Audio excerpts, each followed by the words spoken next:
Noyanlar Şirketler grubunun sizlere bir sürprizi var. Olea ikinci etap satışa açıldı. Ev sahibi olmak hiç bu kadar kolay olmamıştı. 10.000 sterlin peşinat, 60 ay vade ile yeni yılda ödemeye başlayın. 62.000 sterlinden başlayan fiyatlarla. Olea.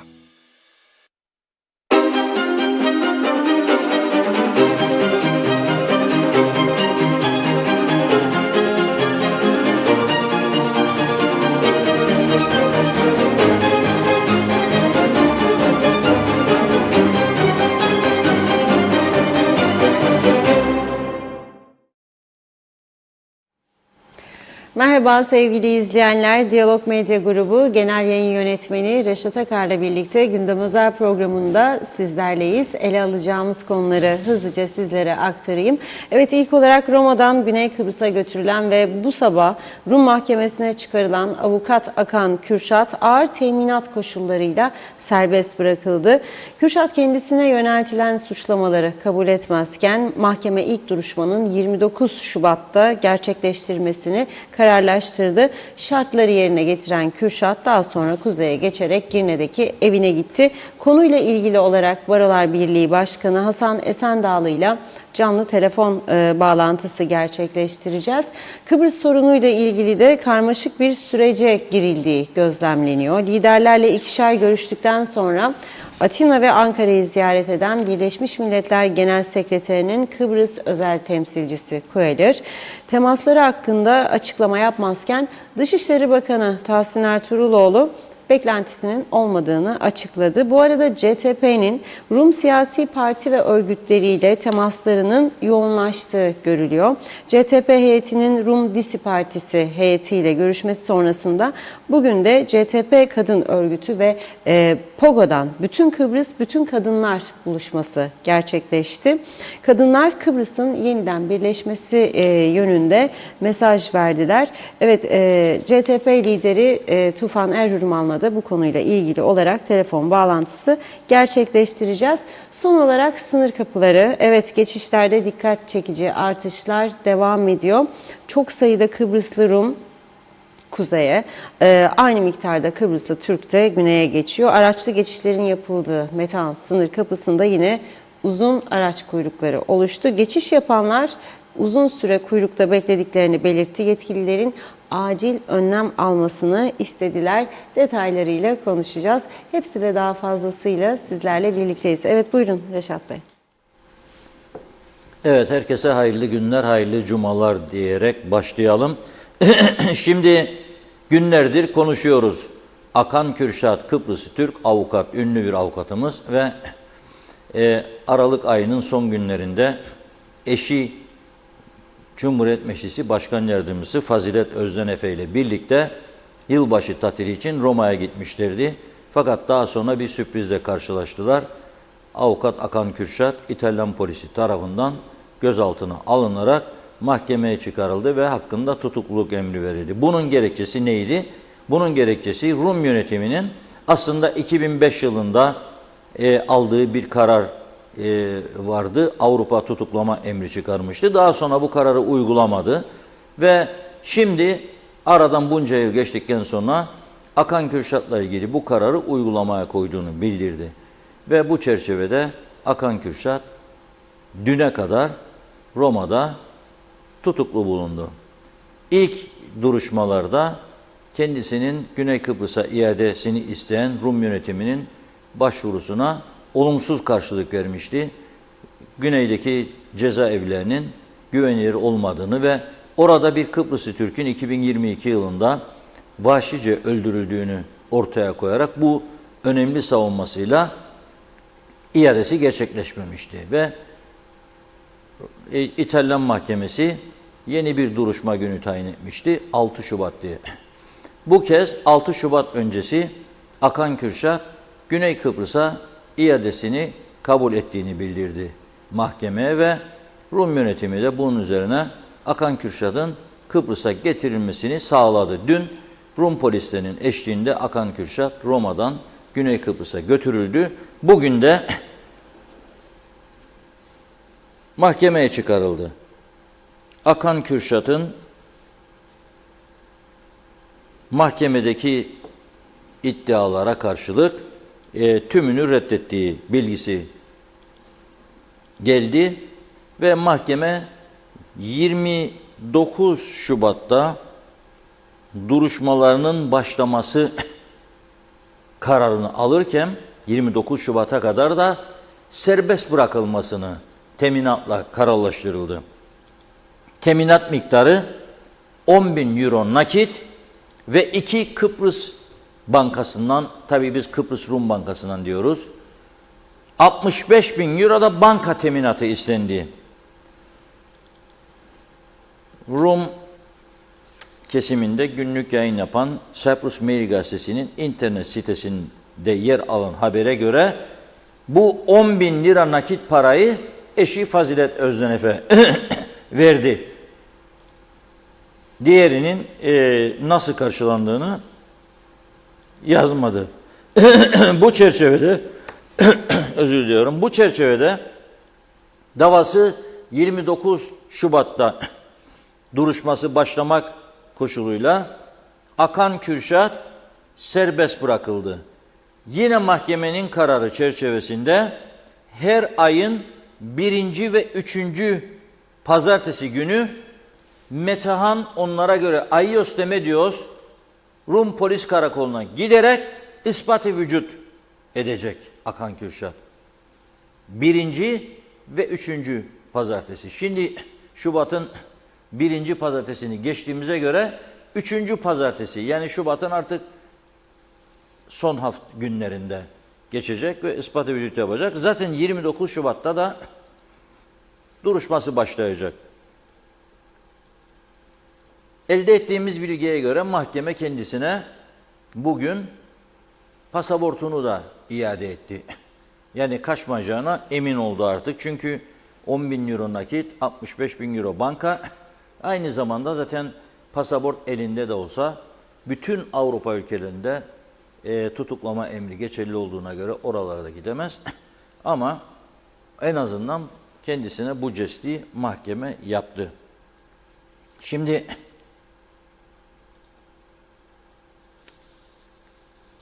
yine Cyprus Mail internet sitesindeki habere göre söylüyorum.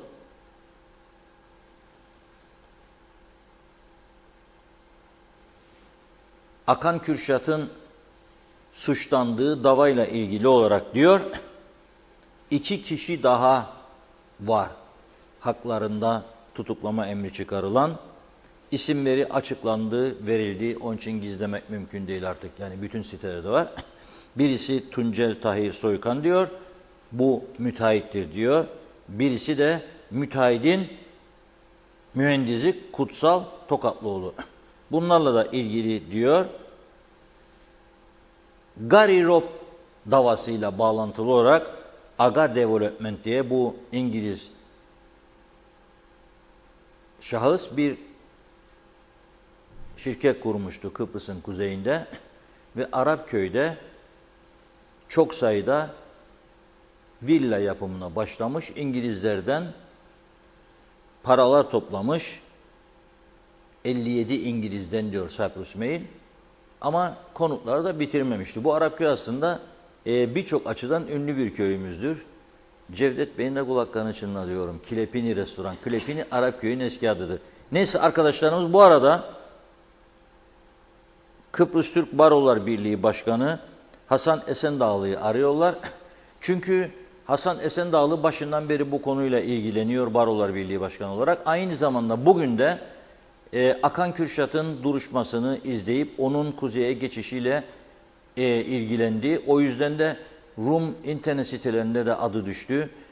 Rum Hükümet Sözcüsü de ondan bahsetti. Rum Sözcüsü Kıbrıs Türk Barolar Birliği Başkanı Hasan Esendağlı'nın Lefkoşa Rum Kaza Mahkemesi kararıyla teminatla serbest bırakılan ve işlemlerin tamamlanması bekleyen Kıbrıs Türk Akan Kürşat'ın Kuzey Kıbrıs'a geçeceği açıklaması üzerine serbest bırakılması için koştuğu şartlardan sorumlu olduğunu söylemiş. Yani Rum Hükümet Sözcüsü'nün açıklamasında da Esendağlı'nın adı geçiyor. Dolayısıyla bugünkü gelişme ve bundan sonraki süreçle ilgili kendisiyle konuşmak istedik. Hasan Bey hattımızda mı? Hasan Bey hattımızda. Merhaba. Hasan Bey, Merhaba Reşat Bey. merhabalar, nasılsınız? Teşekkür ederim. İyi yayınlar dilerim. Sağ olun. Şimdi Akan Kürşat Bey, olumlu bir haber geldi, serbest bırakıldı. 29 Şubat'ta da duruşması başlayacak. Önce bugünden başla. Akan Bey dün akşam mı geldi? Siz onunla bugün nasıl buluştunuz? Rum Mahkemesi'nin şartları ben okudum tabii ama bu okuduklarımı Rum internet sitelerinden yani Cyprus Mail'den falan toparladıklarımızı. Nasıl size göre bundan sonraki süreç ne olacak? Çok az geriden alarak bir özet vereyim size. Akan'ın iadeye ilişkin duruşması Roma'daki ilgili mahkeme tarafından 16 Ocak'tan 6 Şubat'a ertelenmişti. Evet. İtiraz prosedürü olduğu için. Biz daha sonra yaptığımız değerlendirmeler neticesinde o itirazdan vazgeçmeyi uygun gördük. Bu yönde bir müracaat yaparak Roma'daki mahkemeyi 6 Şubat'tan 1 Şubat'a daha erken aldırarak bu beyanımızı yaptık ve by consent dediğimiz uzlaşılı bir iade kararı verildi. Bu uzlaşı kararı ışığında dün Perşembe günü akşam saatlerinde Roma'dan Atina aktarmalı bir uçakla gece geç vakitte Larnaka Havalanı'na indi Akan. Rum polislerle birlikte. Geliyor sesim değil mi? Evet tabii buyurun Hasan Bey, dinliyorum. Polisteki işlemler bitirildikten sonra sabahleyin teminat duruşması için Lefkoşa Mahkemesi'ne çıkarıldık ve uzlaşıyla belirlenen teminat şartlarıyla Akan serbest kaldı. Bu koşullarda 10.000 euro nakit teminat, 65.000 euro banka teminatı verilmesi ve ayda 2 kez polis karakoluna ispatı vücut yapılmasıydı. Bunun haricinde herhangi bir kuzeye veya yurt dışındaki herhangi bir noktaya gidişle alakalı bir kısıtlama yok. Herhangi bir pasaport veya kimlik belgesine el koyma gibi bir şart yok. Oldukça ılımlı bir teminat şartı olduğunu söyleyebilirim. Bu şartları da hemen bir saat kadar bir süre içerisinde biz yerine getirdiğimiz için saat 2 civarında Akan'la birlikte Litra Palas'tan geçerek kuzeye geçtik. Evet.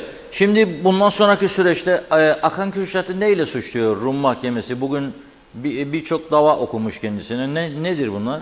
Şimdi şöyle söyleyeyim size. Biz bu 19-20 tane bir itham yapıldı.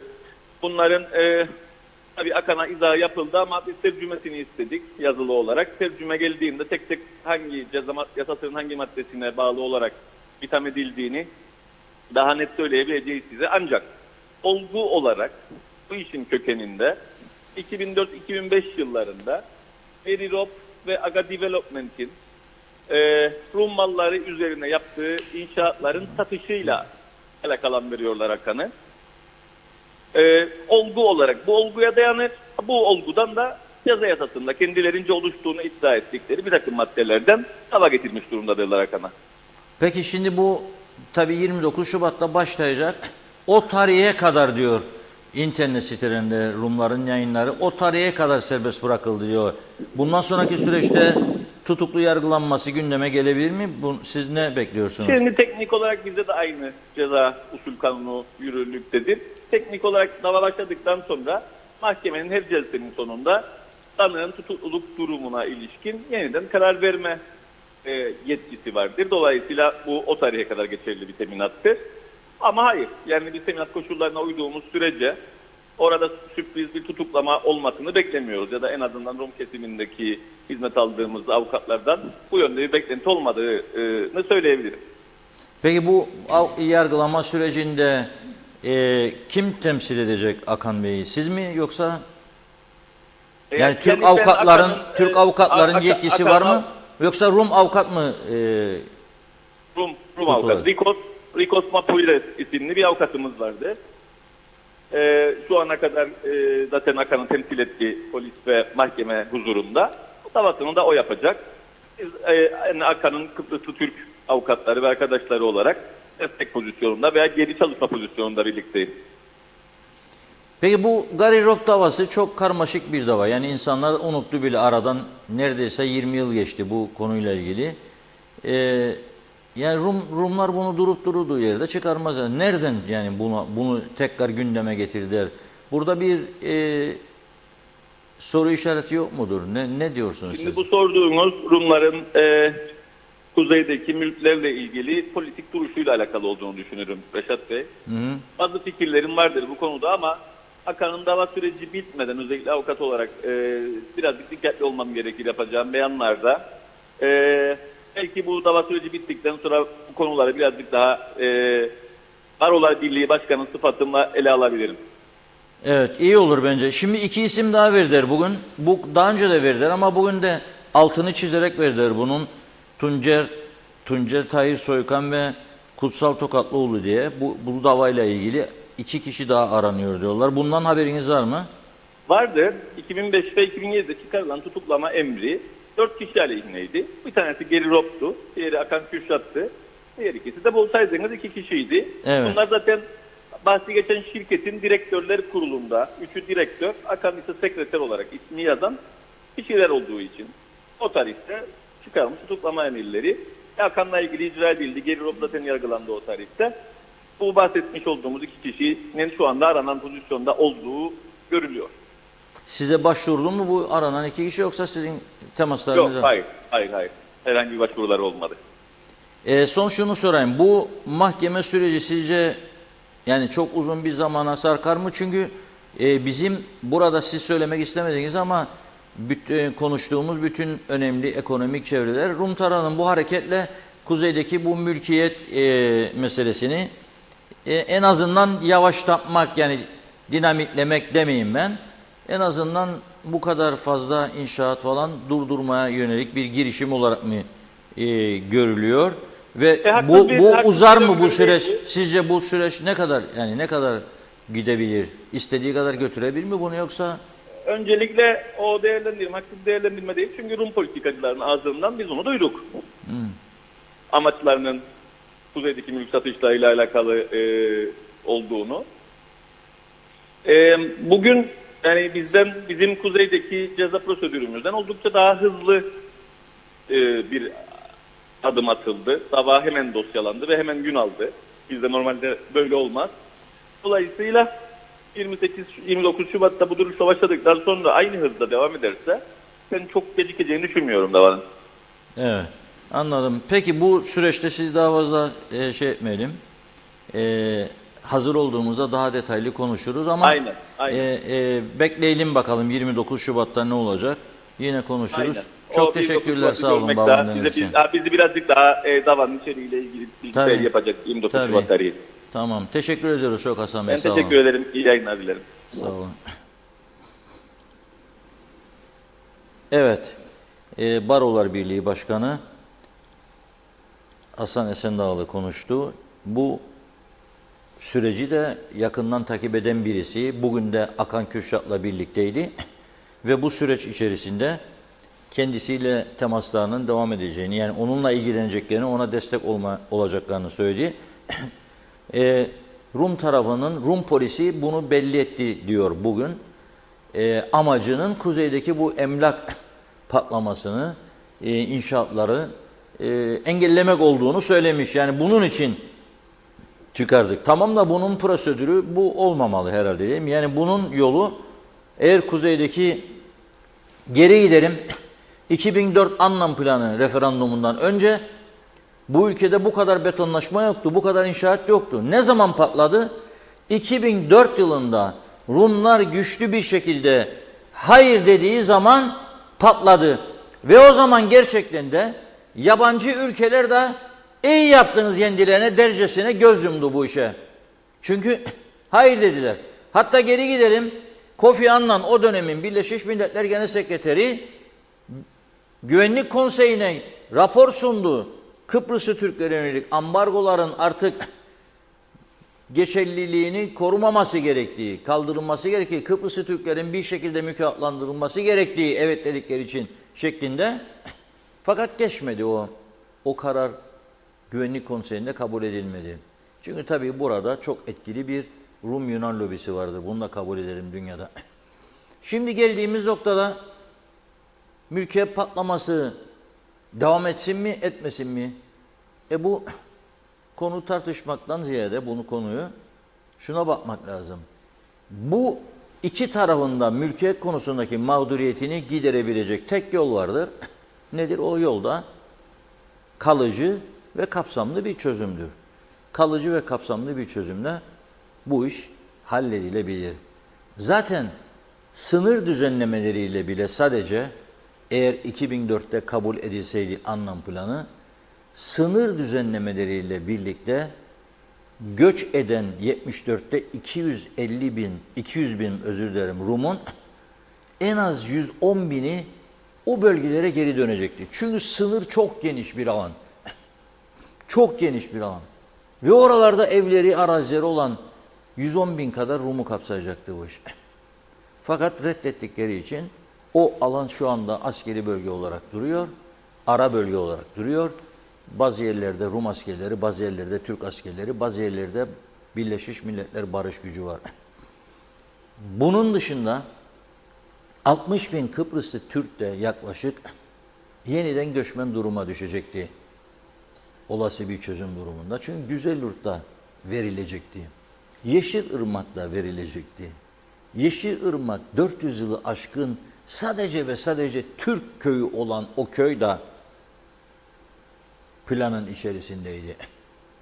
Benim babamın köyü Vadili'de, ki ben üzülmüştüm. Annemin köyü Afanya'da, Gaziköy'de, yani o planın içerisindeydi. Rumlara iade edilecek bölgelerde. Akıncılar köyü iade edilecek bölgelerdeydi. Ki Akıncılar stratejik açıdan da önemli bir bölgedir. Tepede olduğu için Larnaka'ya giderken biz görüyoruz Akıncılardaki bayrağı. Onlar da görüyor. Giderken yoldan çok yakın geçiyorsunuz bir yerine, artık Larnaka'ya yaklaştığınızda Akıncıların tepelerindeki bayraklar, Türk bayrakları görülüyor. Dolayısıyla bu patlamanın sebebi budur. O yüzden çözüme odaklanmak gerekir. Yani 2004 yılında reddettiğiniz, bir daha reddedeceğiniz bir noktaya gelinmemesi lazım bu işin. Öyle düşünüyorum. Tabii bu arada da görüyorum, mesajlar da çok yoğunlaştı. Bu arada da şunu söyleyeyim. Biraz sonra neyi konuşacağız? Kıbrıs sorununu. Çünkü bakın, bütün bu olaylar Kıbrıs sorununa bağlantılı. Sadece bir avukatın tutuklanması Geri Rob olayıyla bağlantılı olarak bizi ne kadar olumsuz etkiledi? Yüzlerce müteahhit, emlakçı geçemedi o günden beri Rum tarafına korkudan. Avrupa'ya gidemediler. Yoksa Şubat tatili, çocuklar, okullar kapandı. Hadi canım verelim, gidelim oraya buraya, yapamadılar. Ve bu iş sadece Avrupa ile sınırlı değildir, unutmayalım ha. Bugün Güney Kıbrıs'ın birçok Arap ülkesiyle de stratejik anlaşmaları vardır. Mısır, Lübnan, Ürdün, Kuveyt, Katar, Suudi Arabistan, Birleşik Arap Emirlikleri. Yani ben Roma'ya gitmedim. Frankfurt'a da gitmedim. Londra'ya da gitmedim ama Dubai'ye giderim o zaman. Yok, Dubai'nin de anlaşması vardır. Birleşik Arap Emirlikleri'nin de anlaşmaları vardır. O tutuklama emirleri orada da geçerli olabilir. Rumlar bunu yapmalı mıydı? Hayır, ben ondan yana değilim. Yapmamaları lazımdı. Çünkü onlar reddetti 2004 yılında bu planı. Şimdi de gelip oturup anlaşması lazım. Ortaklık, ama yok ki biz ne dersek onu kabul edecekler. Hayır. Uzlaşıcı bir noktada iki tarafın uzlaşması lazım. Olabilecek mi, olmayacak mı? Nedir dönen? Biraz sonra onu konuşalım. Bir dönme dolap gibi bir şey dönüyor bu konuda. Kafalar karışık. Ama önce mesajlara başlayalım. Buyurun Funda Hanım. Evet, teşekkür ederek başlayalım. Mehmet Uluçaylı hayırlı cumalar, mutlu, sağlıklı günler diledi. Şerife Turgay Derya iyi yayınlar diliyor. Osman Rakıbet de, Niyazi İnancı da Londra'dan selamlar demiş. Ali Dereseven zararlı çıkacaklarını gördükleri için tutuklamaya son verdiler. Adnan Mercan, geldiğimiz durum 2.000 lira hesap verdim. Gelen misafirimiz, onlar da bunu 200 euro verdi. Dedim ki üstünü TL vereceğim. Sorun olmaz dediler. Para üstünü verince misafirimiz saymaktan yoruldu ve güldü diyor. Ben bir tane verdim. Siz bir çanta dolusu verdiniz. Dursun Taş hayırlı cumalar, iyi yayınlar diledi. Arif Mustafa Cüce'de. Niyazi İnancı, ülkemizin tüm kurumları Görevlerini, vazifelerini lütfen daha özverili yaparlarsa sorunlar ve suçlar en aza indirilmiş olur. Halkımız güven içinde yaşar, hak ettikleri gibi. Mehmet Uluçaylı Akan Kürşat'a geçmiş olsun. Bu vakitten sonra devletimiz bu olaya el koyup Akan Kürşat'a destek olmalıdır diyor. Gülüz Önsal, hayırlı cumalar, iyi yayınlar diledi o da. Metin Maraşali de kolay gelsin demiş. Hoş vakitler. Şenol Tatlıcıoğlu selamlar, iyi yayınlar diliyor. Manolya Hasan Şahin iyi yayınlar dostlar demiş haberin merkezi. Hasan Nihat Erduran, Rum resmen saçmalar, maskaradaki bir durumdur bu. Bir CTP milletvekili avukat Akan'la ilgili komplodur bu dedi. Aynı fikirdeyim diyor. Ali Dereseven Rum şov yapıyor. Her konuda deneme yapıp tepkimizi ölçüyor. İstediğim zaman tutuklama kararı çıkarttırırım mesajını veriyor. Bizler ne yapıyoruz? Haklı olduğumuz tüm konularda olduğu gibi bunu da izlemekle yetiniyor ve yalnızca seyrediyoruz. Tema Yavaş Londra'dan selamlar demiş. Herkese iyi hafta sonları. Zeynel Savaşçı da selamlar, iyi yayınlar diliyor. Necdet Mavi Gözlü Kuzey Kıbrıs Birleşik Afrika Pakistan Cumhuriyeti Başkent Lefkoşa'dan iyi yayınlar. Reşat Bey, memleketi parsel sattılar. Hala daha satmaya devam ediyorlar. Az önce izledim diyor, bir Siyonist İsrailli 25 bin dönüm arazi almış. Normal şartlarda yabancı bir kişi 5 dönümden fazla arazi alamazmış. Ama Siyonist İsrailli KKTC vatandaşı olduğu için isterse Kuzey Kıbrıs'ın tümünü de alabilir bu durumda. Yakında biz de Filistin gibi İsraillilerle birbirimizi yiyeceğiz. Görünen köy kılavuz istemez. Zeliha Adaman iyi yayınlar. Mehmet İnancı, hoş vakitler değerli dostlarım. Hayırlı yayınlar olsun. Batmış batırılmış kaoslar ülkesi cennet adamıza sağlıklı hafta sonları. Hasan Nihat Erduran, mülklerde üzerinde iş yapan binlerce avukat, emlakçı, müteahhit, taşeron mühendisler vardır. Kuzeyde herkes işini buradaki yasalara göre icra eder. Aykırılık varsa da burada mahkemelerde hesap verir. Rum canımıza malımıza kasteden Kıbrıs sorununun suçlu sorumlularıdır. Esasında biz ve Türkiye tüm EOKA'cı, asker, polis ve siyasiler ne cana kast, katliam, soygun, sömürüden tutuklama emirleri çıkarmamız gerekir. Bunları listeleyip BM'ye sunmalı ve nerede görülürlerse yargı huzuruna çıkarmak gerekmektedir. Sebep ve sonuç belli Kıbrıs sorununda. Görüşüm budur diyor Hasan Bey. Mehmet Ali Özdemir iyi yayınlar diledi. Cemre Akar da iyi yayınlar, sevgiler demiş. Serdar Cesurer de hayırlı akşamlar, iyi yayınlar diliyor. Evet, Celal Harun, Şifa Harun'un mesajı. Sevgi saygılarımı sunarım. Gecemiz sevgiyle uğurlu, umutlu, şanslı başlasın. Enerji dolu, muhteşem, güzel bir gece olsun. Kim ne diler isterse o olsun. Sağlığımız yerinde, keyifli günlerimiz olsun. Hiç kimse yokluk çekmesin. Herkesin işi gücü yerinde olsun. Evlerimizde bolluk, bereket eksik olmasın. Mucizelerle dolu günlerimiz olsun. Yusuf Küçük, Aynur Yarkın iyi yayınlar diledi. Evet, Ömer Ayaz, kolay gelsin. Güney tarafının karma evlilikten doğan çocuklara yurttaşlık verme konusuna karşı çıkan işgüzarlar, bu konuya itiraz edenler önce Güney'den aldıkları kimlikleri iade etsinler. Neden karşı çıktıkları da muamma. Yıllardır bu ülkenin içinde doğmuş büyümüş insanların neden hakları olmasın? Bu itiraz edenler birazcık düşünsünler. Karma evlilikten doğan insanlar gerçek Kıbrıslı değil mi diyor. Necdet Mavi Gözlü, artık bu vatandaşlık verme maskaralığına son versinler. Önüne gelene diyor golifa dağıtır gibi vatandaşlık veriyorlar. İsrail bizi çok sevdiği için mi gelip bizim vatandaşlığımızı alıyor? Amaç buradaki toprakları İsrail toprağı yapmak. Yoksa dünyada o kadar güzel ülkeler varken neden burası demiş, binlerce dönüm arazi alıyorlar. Bu bir yerde Türkiye'yi çembere almaktır. Bizim Forever KKTC hala uyusun. Uyandıkları zaman her şey geçmiş olacak dedi. Evet, bir iki mesaj daha okuyup ara verelim. Hala Akyollar, seviliyorsunuz, iyi ki varsınız demiş. Mausa'dan iyi yayınlar. Niyazi İnancı, Diyalog ailesi Kıbrıs Türk halkının sorunlarını en iyi bir şekilde ele aldığı için teşekkürlerimi iletirim dedi. Teşekkür ediyoruz biz de. Devam edeceğiz yine. Buyurun Reşat Bey. Evet, ikinci konuya geçiyoruz ama dünyanın o kadar güzel yerleri var da niçin oralardan almaz da buralardan alır? Oralardan alıp almadığını bilmiyoruz ama burası aslında dünyanın en güzel yerlerinden biridir. Onu unutmayalım. Kadersizliği şu: Afrodit'in aşk adasında devamlı savaşlar, kan dökmeler, milliyetçi tartışmalar, ırkçılık, bağnazlık, paylaşımsızlık. Bakın ne hale getirdi bu ülkeyi. Yani İngiliz döneminde Kıbrıslı Türk, Kıbrıslı Rumların çok iyi yaşadığını söyler büyüklerimiz. Mesela 55'te EOKA kurulduğu zaman bağımsızlık ilan edecek diye de İngilizlere saldırmaya başladı. O zamandan sonra Kıbrıs hayır yüzü görmedi. Devamlı kan ve gözyaşı. 60'a kadar İngilizlerle 60'tan sonra 3 yıl sürdü bağımsızlık. Kıbrıs Cumhuriyeti. Sonra Türklere yönelik saldırılar.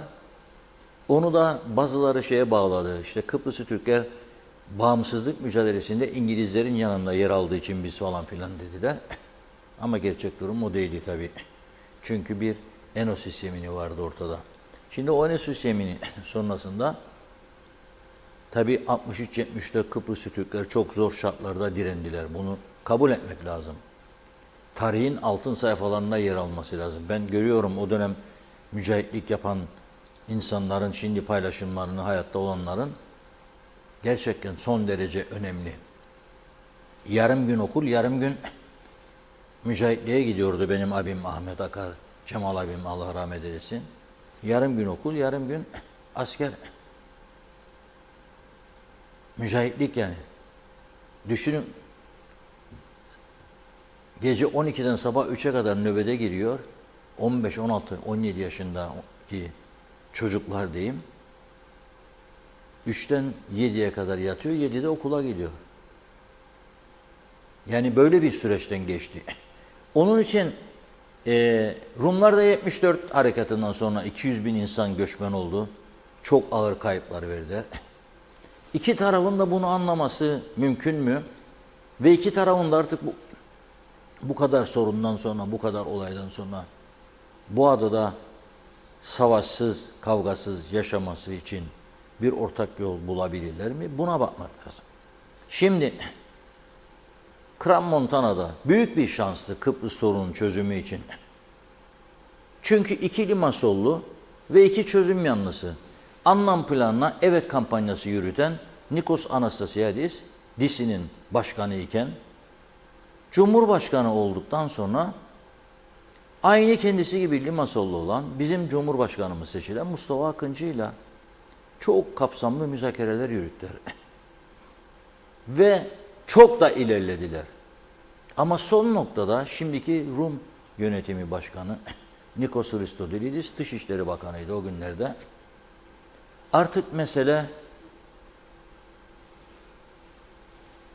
mülkiyeti bağlamaya gelince ve siyasi eşitliğe ben kendi toplumuma, kendi ulusuma ihanet edemem diyerek masayı dağıtan kişidir. Ve dün de vakit kalmadı, söyleyemedim.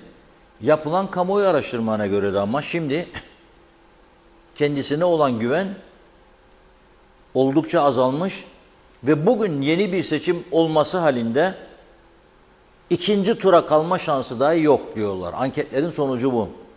Şu anda öne kim çıkıyor? DİSİ Partisi'nin başkanı ve Rum Meclis Başkanı Annita Dimitriou. Güzel, şık, zarif bir bayan ama çok çalışkan. Gecesi gündüzü yok.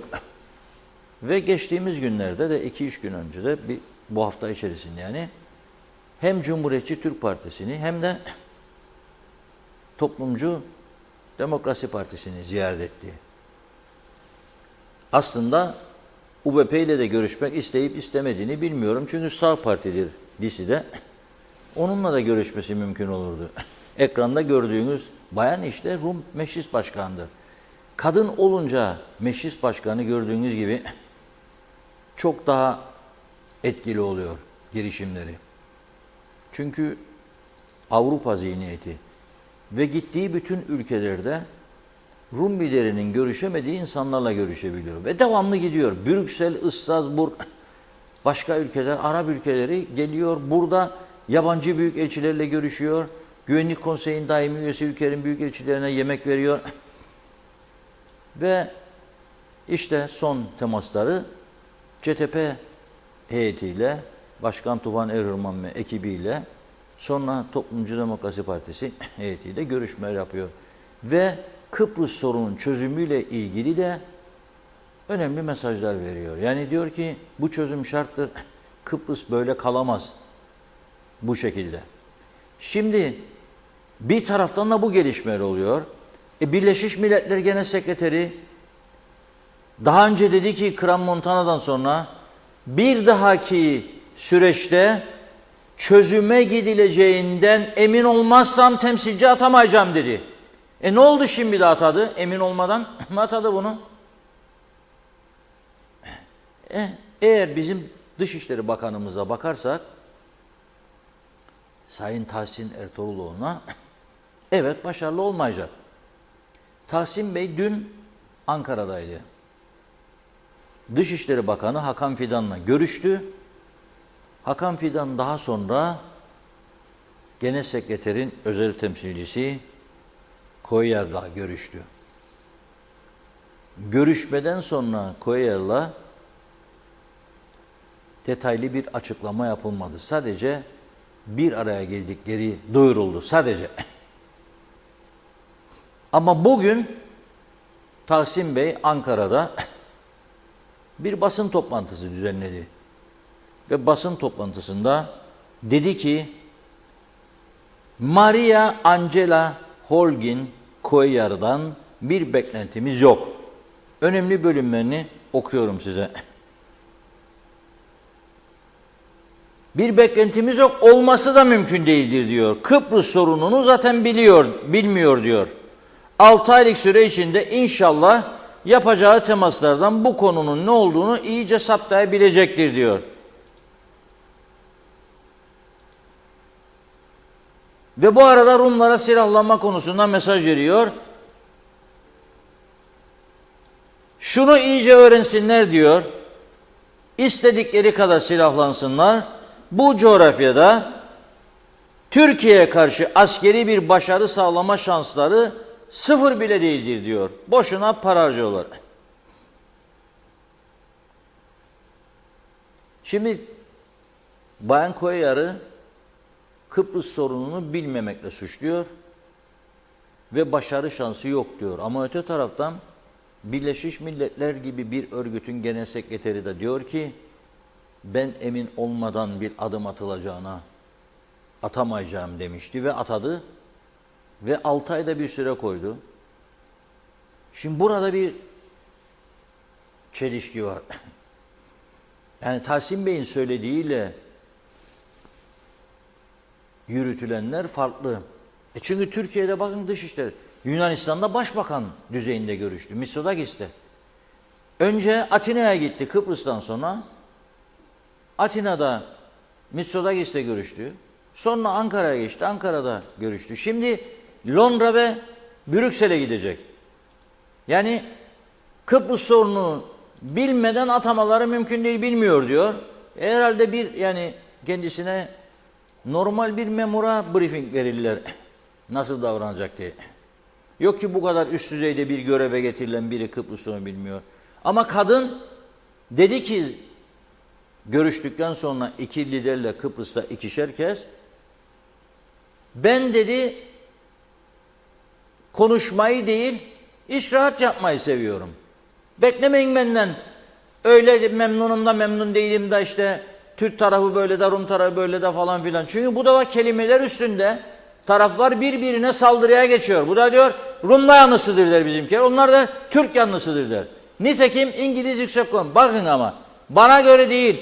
Bütün aklı başında diplomatik insanlarla konuşun dünyadan. Siyaseti en iyi bilen ülkenin İngilizler olduğunu söylerler. İngilizlerin bir sözü vardır. Divide and rule, parçala ve yönet. İngilizler gerektiğinde parçalar öyle yönetir. Gerektiğinde birleştirir. Şimdi İngiliz Yüksek Komiseri de İrfan Siddik Bey geçenlerde bir açıklama yaptı. O açıklamada dedi ki Türk tarafıyla ilgili iki eşit egemen devlet fikrine dayalı bir çözüm mümkün değildir dedi. Allah bizim taraftan hücum, başta Tahsin Bey. Çok sert eleştiriler, ifadeler çok sert. Hatta kellesi istendi. İngiltere bunu almalıdır dediler. Adam döndü bu defa Rum gazetesine demet verdi. Dedi ki siz de dedi çözüm isterseniz dedi bu adada dedi Kıbrıslı Türklere ve Türkiye'ye hediye sunmanız lazım dedi. Aman Allah'ım bu da Rumlar. Onlar daha da kötüsünü yaptı. Onlar İngiliz Yüksek Komiserinin, onlar da biliyorsunuz İngilizlerde büyükelçi demezler, yüksek komiser derler. Büyükelçi demek yani. Bir büyükelçi kimdir? Mesela Türkiye'nin Kıbrıs Büyükelçisi Türkiye Cumhurbaşkanı'nın temsilcisidir. Onunla konuşurken siz Türkiye Cumhurbaşkanı'yla konuşur oluyor gibisiniz yani. Çünkü onun temsilcisi. O da İngiltere Krallığı'nın temsilcisidir. İngiliz hükümetinin temsilcisidir. Ve konuştuğu sözlerden sorumludur. Çizgisi ve çerçevesi bellidir. Ne dedi? Siz de dedi aman ne hediyesi verecekmiş işgalciye falan filan diye saldırdılar. Ama hayatlarının en büyük hatasını yaptılar. 2 gün önce Dışişleri Bakanlığı'na davet ettiler yüksek komiseri ve orada bir memurla, üst düzeyde bir memurla muhatap ettiler. Müdür bile değil galiba. Ama diplomatik konularda şimdiki Rum lideri Gombos'tan ve Rum Dışişleri Bakanı Gombos'tan ve Rum Yönetimi Başkanı Hristodilidis'ten daha gurt eski bir Dışişleri Bakanı olan Kozatu uyardı bunları. Dedi ki çok büyük hata yaptınız dedi. İngiliz Yüksek Komiserinin muhatabı Hristodilidis'tir dedi. Rum Cumhurbaşkanı'dır dedi. Dışişleri Bakanı bile değil dedi. Yok siz onu bir memura mecbur ettiniz, muhtaç et, yani onunla bir memurla yüzleştirdiniz dedi. Önemli. Ama onlara da söylemesi gerekeni. Bize dedi ki 2 eşit egemen bu halden vazgeçin dedi. Onlara dedi ki bir şeyler sunmanız lazım. Mesela gaz konusunu Türkiye'yle bağla. Türkiye'nin üzerinden gitmezse bu gaz gidemez kardeşim. Bunu kabul edin. Ayrıca da Türkiye Avrupa Birliği'ne aday bir ülkedir. Gümrük Birliği çerçevesinde sizinle beraberdir. Malları satılıyor güneyde. Rumların malları da Türkiye'de tabii satılabilir. Varmış da zaten. Sınırlı da olsa bir ticaret var aralarında. Şimdi Tahsin Bey'in bu açıklaması bir tarafa, yani Dışişleri Bakanlığı söylüyor, bağlayıcıdır yani. KKTC hükümetini ve Cumhurbaşkanı da bağlayıcı. Cumhurbaşkanı aynı düşüncede mi bizim bilmiyorum. Ama Hakan Fidan Bey ile görüştükten sonra yapıyor bu açıklamayı. Hakan Bey ile aynı görüşte mi değil mi bilmiyorum ben. Ama ben şuna bakarım. Bakın 2 tane 3 tane önemli gelişme var. Bir, Akan Kürşat olayı. Rum tarafı diyor yani bakın be Kıbrıslı Türkler diyor. İstersem istediğim anda Avrupa tutuklama emirleriyle durdurun bütün inşaatlarınızı, her şeyinizi, ekonominiz tam çöker. Yolu bu değildir. İkinci mesaj nedir? İkinci mesaj Rum tarafının bize verdiği Avrupa Birliği üyeliği istiyorsunuz. Yani Avrupa haklarından yararlanmak, başta pasaport, o zaman çözümsüzlük kalkması lazım. Uzlaşı lazım. 3. Birleşmiş Milletler Genel Sekreterinin temsilci ataması. Müzakerelerin yeniden başlaması için.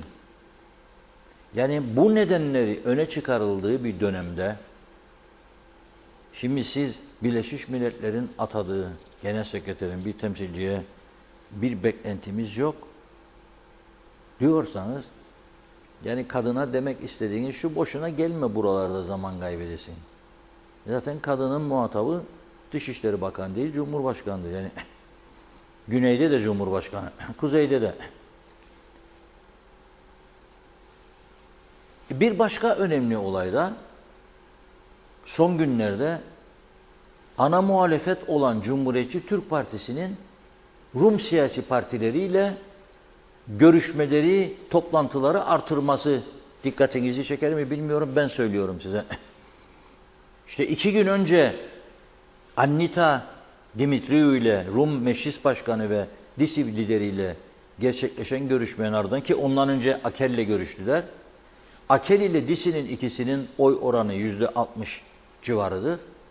Güneyde ezici çoğunluk o ikisinde.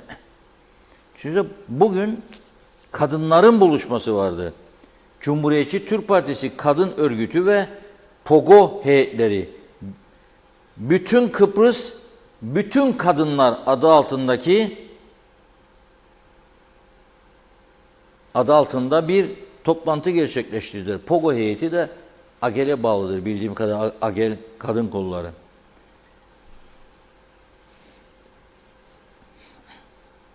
Bizim taraftan tabii ki kadın örgütü adına Doğuş Dera Hanım başkanlık yaptı ve bir ekiple birlikte görüşme yaptılar. Yapılan açıklamada Kıbrıs'ta yaşayan kadınların ekonomik, sosyal, siyasi ve kültürel durumları ele alınmış. Cinsiyet temelli ayrıcılığın farklı sosyal ve sınıfsal konumda bulunan kadınları nasıl etkilediği üzerinde çalışma yapmaları kararlaştırılmış. Etnik kökeni fark etmeksizin adanın hem kuzeyinde hem güneyinde yaşayan kadınların maruz kaldığı eşitsizliklerin benzer olduğu tespitinin yapıldığı toplantıda bölgeler arası işbirliği yapılması ve belirtilen tematik konularda faaliyetlerde bulunması görüşüldü diyor. Bütün Kıbrıs, bütün kadınlar konsepti temelinde başlayacak çalışmaların kadın emeği, eğitim, sosyal politikalar, kadın sağlığı, ekoloji, ev içi şiddet, siyasal katılım, göçmen kadınların maruz kaldığı ayrımcılıklar, kültür sanat gibi konuları içeriyor diyor. Şimdi yani bunlar da bir taraftan da bunlar oluyor. Sayın Tufan Erhürman'la da bir bağlantımız olacak şimdi. Onunla bu gelişmeleri konuşacağız. Yani bugün bir Cumhuriyetçi Türk Partisi'ni güçümseyemeyiz kimse. Ana muhalefet partisidir. Ve bir seçim olursa nasıl bir sonuç alınacağını da şu anda kimse bilmez. Belki onlar biliyordur, kendi çaplarında yaptılar ama ben daima inandırıcı olması için dikkat ediniz. Bazıları der ki anket yaptırdık da şudur budur. Öyle 10 kişi, 50 kişi, 100 kişi anket olmaz kardeşim. Hele bu mevcut nüfusta vatandaşların sayısı da artmıştır.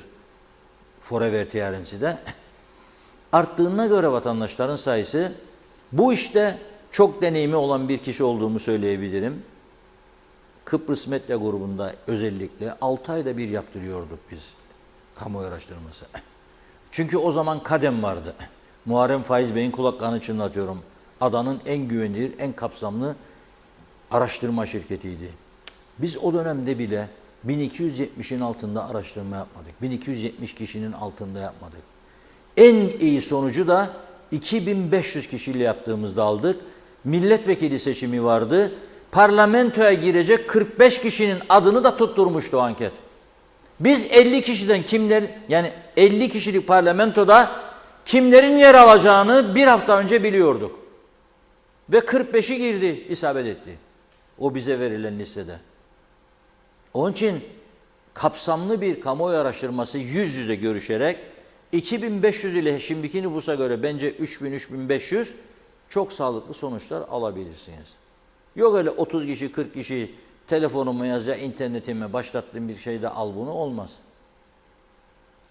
Hazır mı Tuvan Hocam? Evet, Sayın Erhürman hattımızda. Merhaba, hoş geldiniz yayınımıza. Hoş bulduk, iyi yayınlar dilerim, iyi günler. Selamlar hocam, nasılsınız? Merhaba Reşat abi, sağ olun, iyiyim, sizler nasılsınız? Sağ olun. Şimdi Dışişleri Bakanımız diyor ki bu bayan uğraşmasın, hiçbir beklentimiz yoktur. Ondan diyor zaten Kıbrıs meselesini bilmiyor. Siz görüştünüz değil mi Koyar'la? Yok, biz henüz görüşmedik. Bu yani size bu Kıbrıs'a geldiğinde iki şey görüşmedi değil mi sizinle? Yok, bu gelişte görüşmedi. Bir sonraki gelişte siyasi partilerle görüşüleceğine dair duyumlar var ama henüz resmi bir girişim yok. Evet.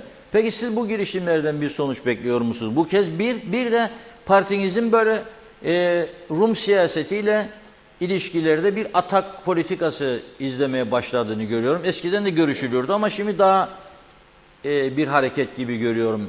Gerek işte gençlik kollarda görüştü, sizler görüştünüz, görüşüyorsunuz. Bu kadınlar bugün bir araya geldi.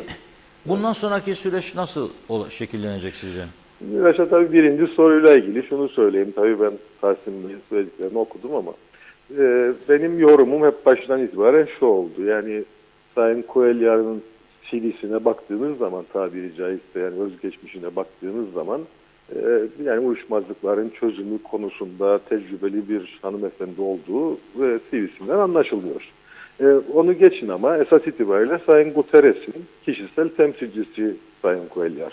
Ve ben hep ilk günden beri şunu söylüyorum. Yani şu an itibariyle tarafların kamuoyuna açık bir şekilde ortaya koydukları pozisyonlara bakarsanız, yani nedir bunlar? Sayın Hristofilis diyor ki işte Crans-Montana'da o gece nerede kaldıysak ben oradan başlamak istiyorum ve iki toplumda iki bölgeli siyasi eşitliğe dayalı federasyondan başka da bir şey görüşmem diyor. Sayın Ersin Tatar ise ben federasyon görüşmem, ben işte egemen eşitlik ve eşit uluslararası statü kabul edilmeden de masaya oturmam diyor. Parantez içinde söyleyeyim, ben kendi adıma da henüz bu egemen eşitlikle eşit uluslararası statüden tam olarak neyin kastedildiğini bütün yaptığımız görüşmelere rağmen anlamış değilim. Bu parantezi bu şekilde kapatayım. Ama bu iki pozisyon bu kadar net bir şekilde ortada. Sayın Guterres Genel Sekreterinin ikinci döneminde biliyorsunuz. Bu kadar tecrübesiz bir genel sekreter midir ki pozisyonlar bu kadar açıkça ortadayken bir kişisel temsilci atayacak? 6 ayda ona görev süresi verilecek. Kişisel temsilci de mekik diplomasisi yapacak. Bu mekik diplomasisi garantör ülkeler seviyesinde de devam edecek. Burada liderler seviyesinde de devam edecek. Ve sonuç itibariyle Sayın Cuéllar şu sonuca varacak. Diyecek ki iki taraf arasında ortak bir zemin yoktur. Ben bunu kayda geçiriyorum. Eğer buysaydı mesele, bundan ibaretse, Sayın Cuéllar bunu 6 ayda değil 6 dakikada, hiç Kıbrıs'a, Türkiye'ye, Atina'ya bilmem nereye gitmesine gerek kalmaksızın otururdu bilgisayarın başına ve bugünkü pozisyonları netleştirirdi. Dolayısıyla ben kendi adıma ve CTP olarak bizler bundan ibaret bir süreç olmadığı kanaatindeyiz. Nasıl bir sonuca ulaşır? Elbette bugünden bunu tahmin etmek mümkün değil. Ama Sayın Cuéllar'ın müzakere sürecinin yeniden başlamasıyla ilgili zannedildiğinden ya da Tahsin Bey'in ifade ettiğinden çok daha aktif ve etkili bir diplomasi yürüteceğini tahmin etmek için yani kahin olmaya gerek yok. Sayın Guterres zaten bundan ibaret görmüş olsaydı böyle bir kişisel temsilci ve üstüne kişisel temsilci olarak da Sayın Cuéllar gibi deneyimli birini bu göreve getirmezdi. Tahsin Bey'in söylediği Kıbrıs sorununu çok iyi bilmiyor ya da bilmiyor meselesi. Elbette Sayın Cuéllar'ın uzmanlık alanı Kıbrıs sorunu değil. Ama Birleşmiş Milletler'den kimi görevlendirirseniz görevlendirin, uzmanlık alanı zaten Kıbrıs sorunu olmaz. Uzmanlık alanı anlayabildiğimiz kadarıyla daha çok uyuşmazlıkların çözümü ki zaten burada da bir uzun süren uyuşmazlık, uzlaşmazlık zemini var. Bununla ilgili onun deneyiminden yararlanmayı Sayın Guterres belli ki uygun görmüş ve böyle deneyimli bir kişiyi de buraya göndermiş. Bizim görüşümüz Cumhuriyetçi Türk Partisi olarak tercih bazında değil, sadece bilgi bazında şudur. Herhangi bir müzakere süreci başlayacaksa bu müzakere sürecinin iki toplumun iki bölgeli siyasi eşitliğe dayalı federasyon zemininde başlayacağı, dediğim gibi tercih falan değil, bu bir bilgi. Çünkü Birleşmiş Milletler Güvenlik Konseyi kararlarında ne yer aldığı ortada. Daha çok kısa bir süre önce, yani bir ay bile olmadı, Birleşmiş Milletler Güvenlik Konseyi'nin yayınladığı son raporda da bunun altı bir kez daha net bir biçimde çiziliyor ki Sayın Cuéllar'ın adaya gelişinden birkaç gün önce zaten bu rapor ortaya çıktı. Bunun altı bir kez daha çiziliyor. Dolayısıyla müzakere süreci başlayacaksa hangi zeminde başlayacağı bellidir. Bu bir. İki, Sayın Cuéllar'da, Sayın Guterres'te böyle işte bu demin sözünü ettiğim iki tarafın pozisyonlarını kaydetmek için 6 aylık böyle bir süreci başlatacak kadar deneyimsiz değil. Çünkü Sayın Guterres bu böyle bir başarısızlığı birkaç defa yaşadı. Bir kere Crans-Montana gibi bir başarısızlık yaşandı. Onun arkasından Jane Hollut'un görevlendirilmesinde de başarısız bir süreç yaşandı. Tekrardan böyle bir süreci canlandırmak için tabiri caizse yoğurdu üfleyerek yemek gibi bir noktada idi diye düşünüyorum. Ve ikinci genel sekreterlik döneminde olan bir kişinin deneyimine bakılırsa bunun öyle Tahsin Bey'in tanımlamaya çalıştığı gibi bomboş bir girişim olarak değerlendirilmesi çok da akla uygun gelmiyor bana. Peki siz son zamanlarda daha çok bölge ziyaretlerinde yoğunlaştırdınız. Yani Evet, bizim evet. tarafta gidiyorsunuz. Halkın nabzını nasıl buluyorsun? Yani artık bir çözüm olsun, aynı şey çizgide mi, yani 2004'teki çizgide mi bir çözüm olsun? Yoksa ondan daha mı isteklidir, yoksa isteksiz midir, umutsuz mudur? Nasıl görüyorsunuz halkın durumunu? Şimdi Reşat abi, deminki sorunuzun içinde aslında bir kısım daha vardı, atladım onu, özür dilerim. DİSİ ile son yaptığımız görüşme, gençlik örgütümüzün, kadın örgütümüzün yaptığı girişimler, elbette tabii şu anda uluslararası atmosferde hepimizin gördüğü, yani bu sadece bizim gördüğümüz bir şey değildir diye düşünüyorum. Hepimizin gördüğü gibi Kıbrıs sorunuyla ilgili gelişmeler mesela 6 ay, 8 ay önce olan düzeyde değil. Yani sadece Kıbrıs sorununa, çünkü biliyorsunuz Kıbrıs sorunu Kıbrıs sorunundan ibaret değil. Yani Türkiye Cumhuriyeti'nin Avrupa Birliği ile ilişkileri, Avrupa Birliği'nin Türkiye Cumhuriyeti ile ilgili son dönemde yaptığı açıklamalar, Türkiye Cumhuriyeti Sayın Dışişleri Bakanı'nın bu açıklamalar çerçevesinde verdiği cevaplar, Yunanistan-Türkiye arasındaki ilişkiler üzerinden yapılan açıklamalar. Buralardan baktığınız zaman bir dönem gerçekten donmuş, buzdolabına kaldırılmış Kıbrıs sorununun aslında şu anda buzdolabından ya da en azından derin dondurucudan çıkarılmış olduğunu görmek için gerçekten çok da fazla bu konuyu bilmeye gerek yok. Ya bir hareketlilik var bu alanda. Dolayısıyla bu hareketliliğe paralel olarak biz de gerek Birleşmiş Milletler nezdinde, gerekse Güney Kıbrıs'taki siyasi partiler nezdinde daha bir yoğun iletişim ihtiyacı, diyalog ihtiyacı içerisindeyiz. Ne düşünüyorlar? Çünkü şunu da söyleyen bir partiyiz, biliyorsunuz. Evet, biz Kıbrıs'ta çözümü isteyen bir partiyiz. Bunun sadece ve sadece iki toplum, iki bölgeli siyasi eşitliğe dayalı federasyon zemininde gerçekleşebildiğini bilen, gören ve açıklayan bir partiyiz. Ama şunu da çok net söylüyoruz. Müzakere olsun diye, dostlar alışverişte görsün diye bir müzakere süreci başlasın talebi içerisinde bulunan bir parti değiliz. Çok açık bir şekilde müzakere süreci başlayacaksa sonuç odaklı, takvimle sınırlandırılmış, siyasi eşitlik gibi temel parametrelerin asla pazarlık konusu yapılmayacağı ve gene bir biçimde anlam planında ya da Crans-Montana'da olduğu gibi Kıbrıs Rum tarafının masayı devirmesi durumunda statükonun bu şekilde devam etmeyeceğinin bir biçimde güvence altına alınacağı bir müzakere sürecinden bahsediyoruz biz. Dolayısıyla Kıbrıs Rum tarafında biz de evet müzakere istiyoruz, çözüm istiyoruz diyen partilerle görüşmeler yapmak suretiyle bu düşüncelerimizi de kendileriyle paylaşıyoruz. Mesela son DİSİ ile yaptığımız DİSİ'den nasıl görüşmede, tepki aldınız mesela bu konuda? mesela DİSİ ile yaptığımız görüşmede olumlu bir unsur olarak kendilerine de bunu kamuoyuyla da paylaşabilir miyiz diye sorduğumda evet biz zaten kendi kamuoyumuzla paylaştık dedikleri için paylaşıyorum. Son yaptığımız görüşmede mesela siyasi eşitlik konusunda bunun temel bir parametre olduğu, dönüşümlü başkanlık ve en az bir Kıbrıslı Türk'ün olumlu oyu olmadan hiçbir kararın geçmemesi ilkelerini açık bir şekilde siyasi eşitliğin vazgeçilmez unsurları olarak kabul ettiklerini bize açık bir biçimde söylediler. Mesela bu bizim için önemli bir şey. Çünkü biliyorsunuz Crans-Montana'da masa devrilirken en önemli meselelerden biri de tam da bu konuydu. Ve bunun pazarlık konusu yapılmaması gerektiğini biz söyleye gelen bir partiyiz. Mesela DİSİ ile bu konuda açık bir şekilde hemfikir olduğumuzu gördük ki bu çok önemli bizim açımızdan. Diğer unsurlarla ilgili de yaklaşımları olumsuz değildi. Bizim dile getirdiğimiz tırnak içindeki ön şartlarla ilgili yaklaşımları da olumsuz değildi. Ama bu kısmı özel olarak kendilerine sordum. Yani bu bizim için önemlidir. Kıbrıs Türk halkının bunu bilmesi gerekir. Bunu kamuoyumuzda paylaşabilir miyiz diye sorduğumda evet zaten biz kendi kamuoyumuzda bunu paylaştık.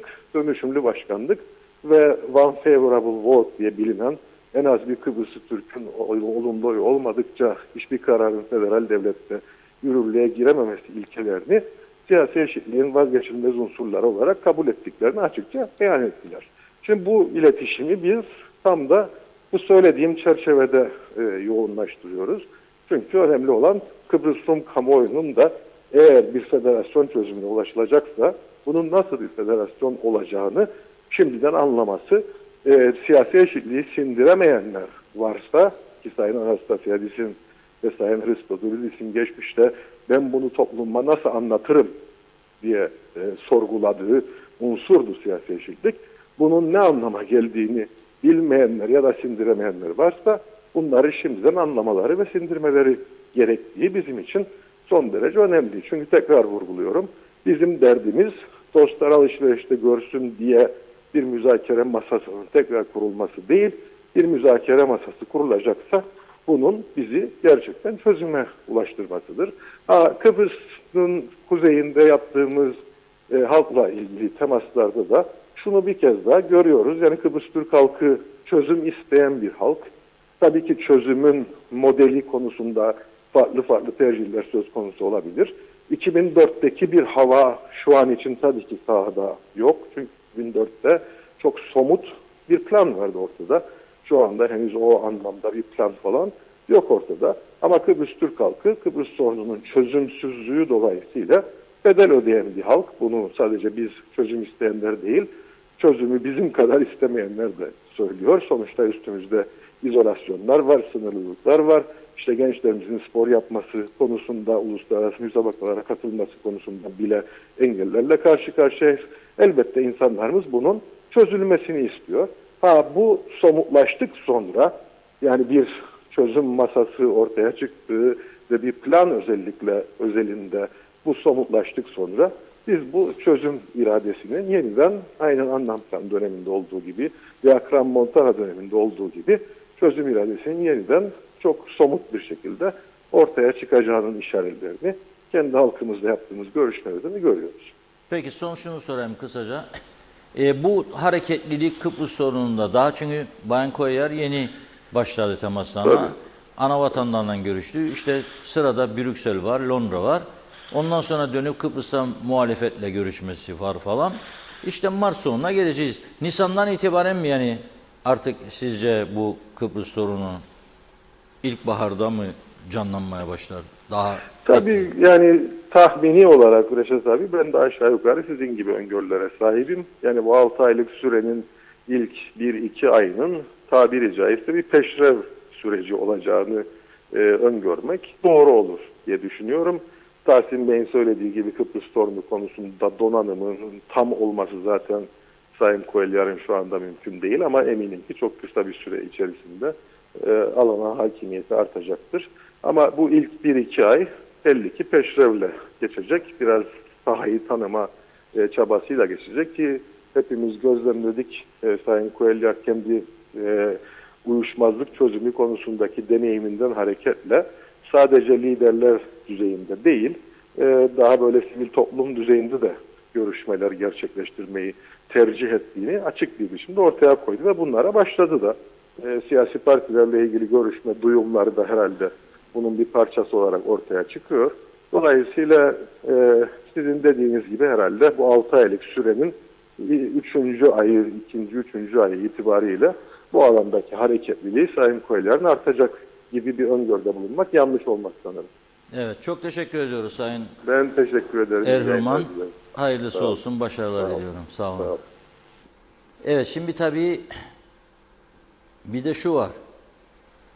Halkların karşılıklı geçişlerdeki yoğunluk iki tarafta halkın daha çok temasa geçtiğini gösteriyor. Yeni gelip arabasına akaryakıt doldurursa beni seviyor mu, kucaklıyor mu? Yok, öyle değil tabii. Ama yani İngiltere'de oturduğumuzda yani İngilizlerle kucaklaşmayık değil mi? Yahut da ne bileyim başka birçok ülkeden insanlar var. Yani bu aynı adayı paylaştığımıza göre bu temasların artması iki toplum arasında güveni artırır bence. Aynı zamanda şuna da bakarım, bizim toplumun, bizim tarafın bu temasların artmasından ciddi yararları vardır. Yani yarar sağlıyordu, menfaatleri vardır diyeyim. Bunu daha olumluya çevirmek istenirse oturulur da politika çizilir de fiyatlar gazlık aşamasına gelmez. Yok benim insanlarımı da o yanı Bugün 3 dava 4 dava salatalık veya hıyar şeyleriyle tanık olduk. Paylaşımları çok sayıda ama 3 tane 4 tane fiyat var. Biri diyor 90 aldım diyor, biri diyor 79 aldım diyor, biri diyor 85 aldım diyor. Salatalık. Orada adam yarı fiyat almaya başladı salatalığı, hatta daha aşağıya. Gene görüyorum marul yok piyasada diyorlar. Benim en çok sevdiğim sebzedir. Kış geldi mi domates yeme, salatalık yemeyin. Bakın söylerim mi size. Salatalık, domates, biber, patlıcan yaz sebzesidir. Kışın güzelliği maruldur, rokadır, gollandrodur, kerevizdir ama yok böyle inekbaşı gibi. Ve lahanadır. Domatesi, salatalığı bırakın yaza. Hem düşecek fiyatlar da o zaman göreceksiniz almayınca. Ama bu fiyatlar böyle patladıkça inanın ki buradan o yani gidecek. Halbuki sen bunu kısa bir süre öncesine kadar senin lehinde tutuyordun. Ne zaman memurlara, emeklilere, asgari ücrete artış gelecek dendi, %50 darmadan oldu çarşı. Darmadan oldu. Zincirin halkaları. Şimdi sebzeci de ne der? Elektrik arttı der. Benzin arttı der. Bugün tüp gaza 10 lira geldi der. Ne bileyim işte ben de alırdım gübreyi bu kadara. Gübre arttı ne oldu falan filan der. Herkes bir mazaret bulur. Doğrudur da. Doğrudur da. Buna dikkat etmek lazım. Ama ihtiyaç var mı? Var. Ben şimdi sizi çok mesaj var mı bunun? Biraz mesaja götüreceğim ama bekleyiniz gene Metehan bugün. Çünkü Metehan kapısı çok önemli bir kapı haline geldi. Patlama noktasında. Ve bir haftadır geçmek istiyorum, geçemiyorum. Bugün uyandım, bir hale videolar. Vatandaşlar gönderiyor. Reşat Bey gene bu kapı, gelin görün bu rezilliği, ölüyoruz bittik. Çemberin daha bilmem neresindeyik falan filan filan. Apo'ya dedim havada, karada, denizde ama karaya öncelik ver. Bugünlerde sen git Metehan'a, kur karargahı oraya. Belki biraz katkı olur. Yani son dakikada veriyoruz. Daha hızlansın diye ama netice itibariyle işte bizden gidiş 3 tane, bunlarda 2 tane kapı var. Sen oraya yüzlerce araba giriyor sıra. Tabii bizim tarafta tatil olduğu için hala okullar falan. Turodoslar, alışveriş var, etçik var, etçik, kıymacık. Hafta sonu geliyor. Gidip et kıyma alacak. Hala daha da bizde et fiyatları düşmez inadına. Yapın böyle. Yarın kuzular koç olacak, elinizde kalacaklar hepsi. Bulun bir yol, ne hayvancı batsın, ne kasap batsın, ne vatandaş kazık yesin. Bulun bir yol, çok basittir. Bana göre çok basittir. Win-win. Herkes kazansın ama normal kazansın. Buyurun Funda. Evet, devam edelim kaldığımız yerden. Celal Harun Akdeniz Köyü'nden Mustafa Aşık'ın mesajını aktarıyor. Yüzünüz güleç, neşeniz bol, enerjiniz daima pozitif olsun, sağlığınız yerinde, işleriniz yolunda olsun. Mutluluktan daha güzel bir şey varsa o da sizin olsun demiş. Hüseyin Koltan, Doğru Kanal TV 2020. İyi ki var, saygı sevgilerimle. Hüseyin Boşnak Londra'dan iyi hafta sonları diledi. Ömer Ayaz, Reşat Bey, Erhan Arıklı Bey'in kiralık araç verme konusu iptal edilmişti. Bu konuda bilgi sahibi olamıyoruz. El altından dilediği kişilere bu araç izinleri verildiği söylentiler arasında, bu konuyu işlerseniz sayenizde aydınlanmış oluruz. Mehmet İnancı, bugün zeytin dalı şart oldu Reşat Bey dedi. Nazime Nalbant, iyi yayınlar, soğuk diyor. Hayırlı cumalar, iskeleden herkese, sevdiklerime mutlu güzel akşamlar. Kaçırmadan dinlerim, izlerim sizi demiş. Eray Necdet Hacı Arif, gaz 10 lira zamlandı. Bu yönetim resmen bu halkla alay ediyor. Daha 15 gün evvel ucuzlatılmıştı. Mehmet İnancı, süper sunum ve konular demiş. Kıyafetler de ekrana uyumlu maşallah diyor. Mehmet Uluçaylı, ülkemiz yabancı emlak şirketleriyle doldu. Ortakları da Kıbrıslı Türklerdir. Devlet bu şirketleri mercek altına almalı. Hepsi emlak işi mi yapar yoksa para mı aklarlar? Araştırmaları gerekir. Bunu yapacak kapasitemiz var mı? O da soru işareti. Celal Harun, vatandaş Mallı Dağlı Kara Mehmet diyor ki, Şener Şen'in oynamış olduğu Çıplak Vatandaş filmini yayınlarsanız çok iyi olacak. Bugünlerde sağlığımız yerinde çok şükür, hamdolsun, inşallah, maşallah falan filan demiş. Elektriğe, ete, süte, tüp gaza, ekmeğe, sebze, meyve, gıda maddelerine gelen okkalı zamlarla donumuza kadar soyulduk diyor. Şimdi çıplak vatandaş olduk. Kral değil, vatandaş çıplak artık demiş. Sonunda pardon diyor. Yusuf Küçük iyi yayınlar diledi. Hüseyin Yener Antalya'dan sevgilerimle. Bütün Diyalog ekibine başarılar. Sibel Serin de iyi yayınlar, huzurlu güzel haberlerle dolu yeni bir hafta ümidiyle kolay gelsin demiş.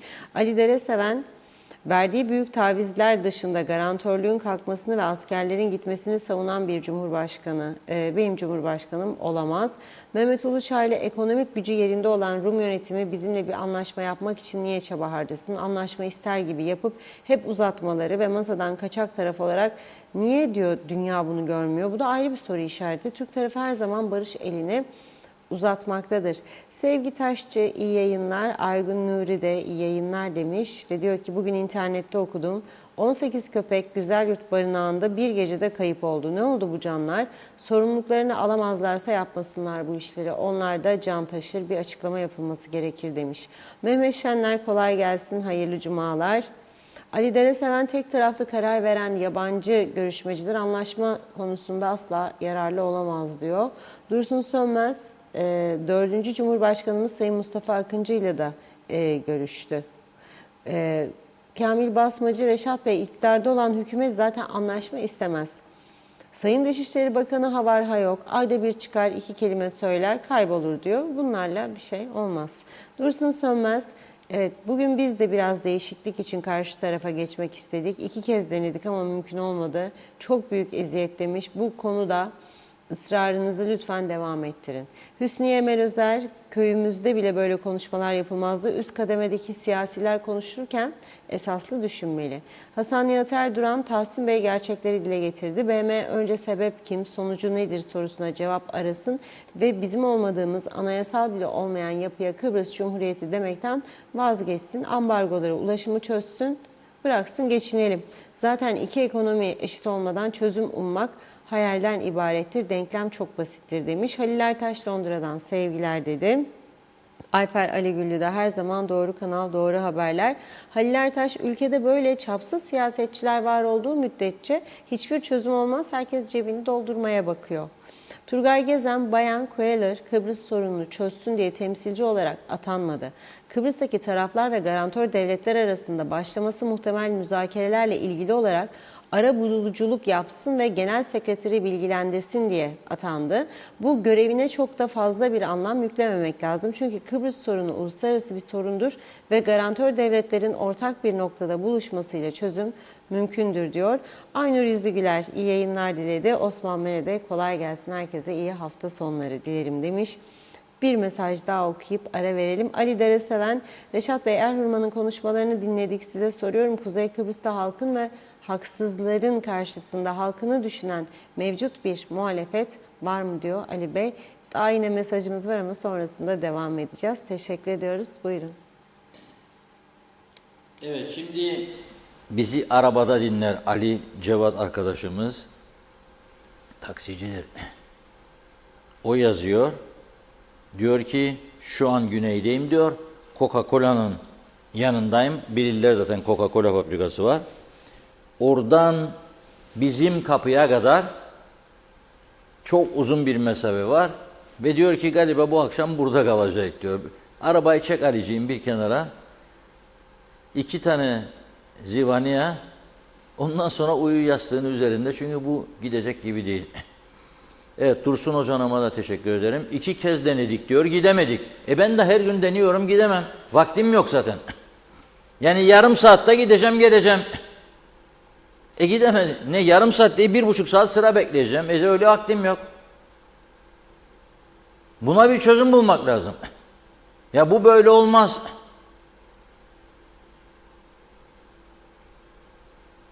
Yapılıyor bizim 4. kapı, tamam. Haziran sonu. Haziran sonuna kadar. Rum tarafıyla konuşmak lazım bunu arkadaş. Gelin bir an önce Letra Palas açık, arabalı geçişleri açalım. Yok. Peki bir hisse verelim Mausa kapısı için, hadi. Bir umut. Bir an önce açılsın. Yok. İnsanlar orada perişan oluyor. Şimdi aynı adada, şimdi düşünün. Ben bu ülkede yaşayacağım ve benim çocuğum hiç kar görmeyecek, tamam mı? Ve ben onu kar görmek için ne yapacağım? Uludağ'a mı gideceğim? Bolu'ya mı gideceğim? Palandöken'e mi gideceğim? Nereye gideceğim? Varsa para. 4 kişilik bir aile al 2 çocuğu git bakalım. Burada bedava Trodos var. Bırak gitsin, bizdek yapsın, gelecek falan. Yok. 2. İnci arkadaşım yazdı, onu da gördüm. Diyor ki artık bizden gelip diyor lokantalar dolar desken için yemezler. Çünkü nasıl yiyecek? Bizim Apo gitti, oturdu bir lokantaya, 2 tane pirzola demiş kendine, bir de şiş çıkar bana. Kaç para verdin dedim. 420 dedi. Abo. Nasıl olur ya bu iş? Nasıl? Yani 13 euro. Ama et 650. Eğer adam o yandan almadıysa eti, fiyat böyle. Neyse, Abdullah Su İçmez oradaydı. Gönderdik. İlgimize kesmeyecek Dursun Hoca'nın, merak etmeyin. Devamlı. Her gün, çünkü bu kapı birçok açıdan önemlidir. Hem gelip buradan alışveriş yapmaların teşvik, hem iki toplum arasındaki ilişkiler, hem bizim tarafta bazı açgözlülere bırakmamak, tamamen piyasayı, rekabeti teşvik eder. Gittim o taraftan bu kadar aldım. Beğenirsen al benden, değmeyecek çünkü bir süre sonra, çünkü kalacak elinde mallar. Rekabeti teşvik eder. Onun için gereklidir. İzleyelim bakalım bugünkü Metehan röportajlarını. Gidiyorsunuz. Vallahi bir tur atalım, canımız sıkıldı, usandık bıktık, bir tur atalım dedik, gelmez olaydım keşke. Bu işe bir çare bulsunlar. Böyle yalan dolanla iş olmaz. Doğru düz iş yapsınlar. Nedir bu rezalet ya, bu maskaralık? Ya o kapıları açsınlar. İnsanlara bu kadar işkence çektirmenin ne anlamı var? Hem Türk tarafı için hem Rum tarafı için. Onun çaresine baksınlar. Yolları genişleteceklerine daha kısılır her taraf. Senede bir geliyorum. Bu da şansıma böyle denk geldi. Ne amaçla gidiyorsunuz? Arabaya rotoks yapmak için, yani 2 dakikalık işimiz var ama 1,5 saattir bekliyoruz. Yaklaşık 1,5 saattir yoldayız. Bu bir rezalettir. Bu utanç verici bir olaydır. Hem yerli halka hem de turistlere. Yani 20 kusur senedir bu memleket açıldı, kapılar ve hala bu rezilliği bu insanlar çektirirler. Yazıklar olsun böyle iki tarafın da yönetimine. Ne amaçla gidiyorsunuz Rum tarafına? Ne amaçla gidiyoruz? Genelde biz Rum kesiminin havalimanını kullanarak. Benden önce kızım gidecek. Onu gittik dedim, şimdi gelecek. Sigortasını arabanı halledelim ki geçişlerimiz kolay olsun. Ama rezil olduk. Rezilliği derim. Rezilliğe bak. 1 saatten fazladır buradayız. Yani ne bizde hayır var ne onlarda. İkimizde de aynı. İkimiz de Kıbrıslıyız. Yaklaşık 2 saat oldu. Şeyimiz de var, randevumuz vardı. Avrupa Birliği kimlik kartı bitti, yenilemek lazımdı. Saat 1'de beklerlerdi. Biz 11 gibi buradaydık. Şimdi herhalde şeyi de kaçırdık, randevuyu da kaçırdık. 2 giriş 2 geliş vardır ama iki tarafın da hızlı bir şekilde beraber oturup karar vermeleri lazım ve yani çok kolay bir şekilde açılabilir daha kapılar. 1 saattir kapıya zor geldim. Alışveriş. Niye mesela ucuzdur o tarafta? O tarafta daha çok nedir? Ettir, zepse. Daha ucuz mu? Tabii ki. Şimdi şu an bizdeki bir salatalık, bir domates 80 kilo kusur oldu artık. Yapacak bir şey yok. Peki bu kapılarda bekleme süreniz çoktu. Ne yapılması gerekiyor? İşkence, insanların işi var, gücü var. Bir yarım saatte orada edecek. Rum polisinde. Günümüzü yedik yollarda. 1 saattir ben burada duruyorum. Tamam mı? Dolayısıyla burada yani bizi resmen bunlar mahkum ediyor bizi, tamam mı? Et almaya, kıyma almaya, zepse almaya yayan giderler.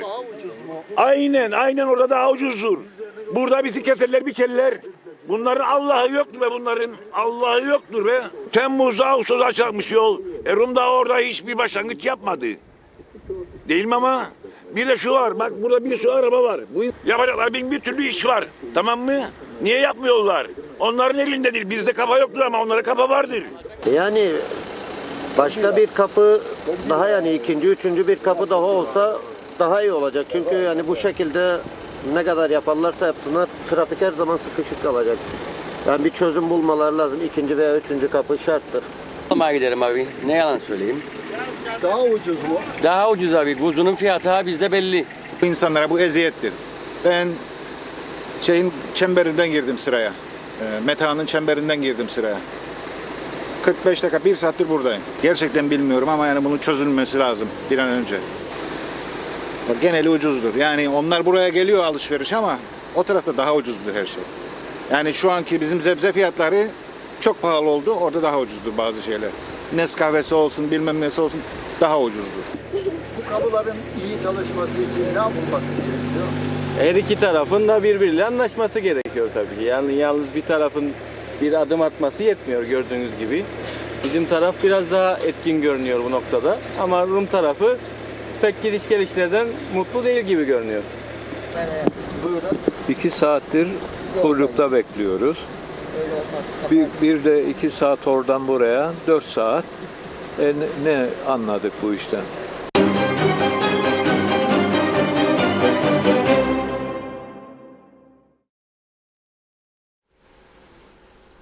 Evet, gördüğünüz gibi herkes kan bağır, ateş püskürüyor vatandaşlar. Ya bir gidelim, hava alalım, gelelim diyorlar. Şimdi ben Rum muhacireti de eleştirdim birkaç gün. Çünkü bu yeni gelenlerin bazıları kasıtlı bir şekilde işlemleri ağırlaştırıyordu. Ama dün aldığım bilgi bir başka, yani adamına göre değişiyor, kişiye göre. Gelene geç diyormuş. Geç diyor. Ne yapsın? Ve konuşuyormuşlar orada. Açtım geçsinler demiş. Çünkü o kadar çok insan sıra var. Aynı şekilde yani yaya ne geçmezsiniz diyenler var. Yaya da Lekra Palas'tan geçilirse yaya rahattır. Lokmacı'ya gönderdik arkadaşları. Bugün Diyalog Gazetesi'nde var. Orada da muhaceret kuyruğu oldukça uzun gidiyor. Bekle babam bekle, bekle babam bekle. 2 kulübe bakacak sana da geçiş yapacaksın. Yani bu belli oldu ki bu arabalı geçişlerde Lefkoşa'dan Metehan ve Lokmacı yetersiz. Lokmacı'ya alternatif Baf kapısı var. Çetinkaya kulübünün biraz altı, oradan bir alternatif olabilir. Mausa kapısı dedikleri Lefkoşa'nın en geniş kapısıydı. Kapalıdır orası. O da Gençlik Kulübü'nün yanı, Çağlayan bölgesi. Onu aşmak lazım. Ama onun üzerine konuşmuyorlar. Çünkü bizim taraf Mausa kapısını konuşmadı bugüne kadar. Onlar da konuşmuyor. Bizim taraf Haspolat'tan açalım demiş. Onlar da Gaziler kapısını açalım. Bu ortak bir noktada Birleşmiş Milletler'in veya Avrupa Birliği'nin artık iki tarafı birleştirmesi lazım. Çünkü başka çare de yok. İnsanlar geçmek istiyorsa bırakacaksınız, geçecekler. Ama bunu siz engelleyemezsiniz. Tabii bu çözüm meselesinde konuşurken önemli bir noktayı görmezden gelemeyiz, onu söyleyeyim. Biz ne oldu belediyelerde? 28 belediyeyi dedik, 18'e büyük tartışmalar sonrasında geçti. Nüfus 410 bin diye iddia ediliyor bizde.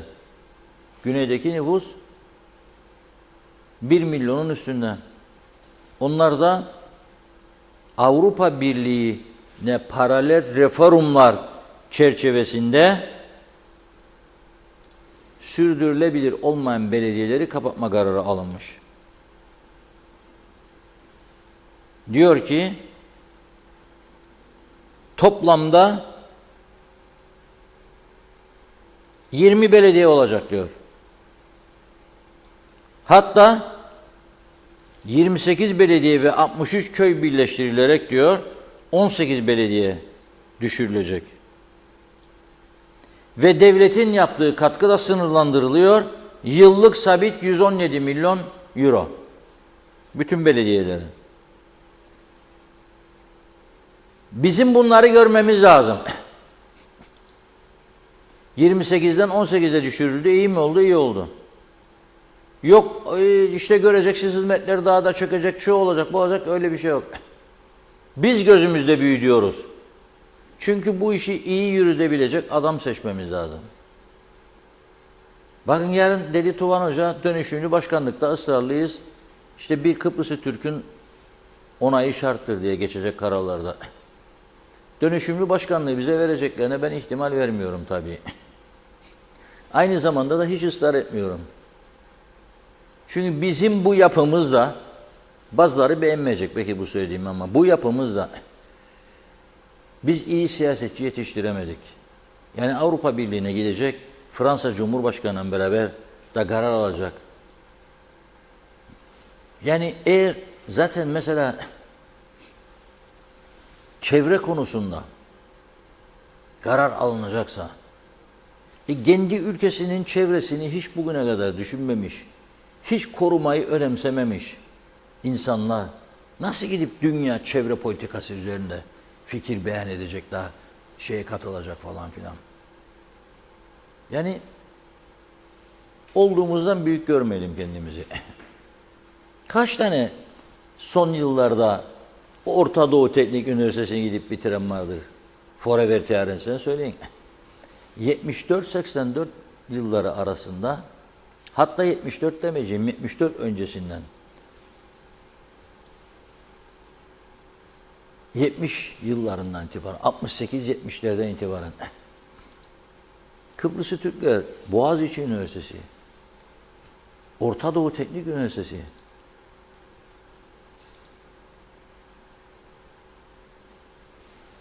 en iyi okulları kazanıyor ve gidip bitirip geliyorlardı. İngiltere'de Denktaş Bey'e gidelim. Cumhurbaşkanlığı yapmış. Hukuk tahsili. Orada ne kadar kaldı şimdi? Kaç kişi? Yoktur. Yani ben bugün Türkiye'den iyi bir Kıbrıslı Türk doktor getirin diye öneriyorum burada devamlı. Ama hiç kimse yanaşmıyor bu fikre mesela. Neden? Zaten adamı getirseler buraya dövecekler. Bak diyecek. 30 senelik doktoruma benim 60 bin veriyor. Bunu getir der sanki bir şey mi bilirmiş gibi. Buna 200 bin veriyorlar, 300 bin. Verecek, vermezse sana gittiğinde ayak ters takılacak. Yahut da fazla pil takılacak ameliyatta sana. Veyahut da emboli attığı kaybettik diyecekler.